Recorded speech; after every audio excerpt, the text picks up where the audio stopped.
So hi everyone. So ఈరోజు ఏంటంటే ఇన్స్టాగ్రామ్లో ఇన్స్టెంట్స్ అనే కొత్త ఆప్షన్ వచ్చింది. అదైతే మనకు తెలిసిందే.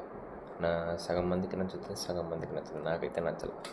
సో దానివల్ల ఏంటంటే మనం కొంతమందికి తెలియదు. ఫోటో క్లిక్ చేస్తారు, ఇలా క్లిక్ చేస్తారు, అది డైరెక్ట్ వెళ్ళిపోతుంది. అది ఎవరెవరికి పోతుంది, మీరు ఏం ఫోటో తీస్తారో కూడా తెలియదు, అది ఎవరెవరు చూస్తారో తెలియదు. మీరు డిలీట్ చేయాలన్నా కొంతమందికి తెలియదు. సో ఫస్ట్ ఆఫ్ ఆల్ అది అసలు ఆప్షన్ తీసేయాలంటే మీ డిఎంలో ఇన్బాక్స్లో ఇక్కడ కింద కనిపిస్తుంది కదా, ఆ డిఎంలో నుంచి తీసేయాలంటే ఇప్పుడు నేను చూపిస్తాను. దాన్ని స్టెప్ బై స్టెప్ ఫాలో అయితే మీరు దాన్ని తీసేయచ్చు. సో ఫస్ట్గా అయితే మీరు ఇన్స్టాగ్రామ్ ఓపెన్ చేయండి. సో ఇదైతే నా ఇన్స్టాగ్రామ్.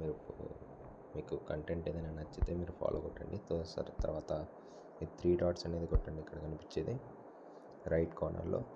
ఆ తర్వాత మీరు కిందికి ఇలా స్క్రోల్ చేస్తే, మీకు కిందికి ఇంకా స్క్రోల్ చేస్తే, కొంచెం స్క్రోల్ చేస్తే ఇక్కడ వాట్ యు సీలో ఇక్కడ కంటెంట్ ప్రిఫరెన్సెస్ అని ఇక్కడ ఇది కనపడుతుంది, కంటెంట్ ప్రిఫరెన్సెస్. సో దాన్ని మీరు సెలెక్ట్ చేసి ఇక్కడ హైడ్ ఇన్స్టెన్స్ ఇన్ బాక్స్ అని ఉంది. సో ఈ ఆప్షన్ కనుక మీరు ఆన్ చేసేసుకుంటే మీకు అదే వెళ్ళిపోతుంది. Thank you.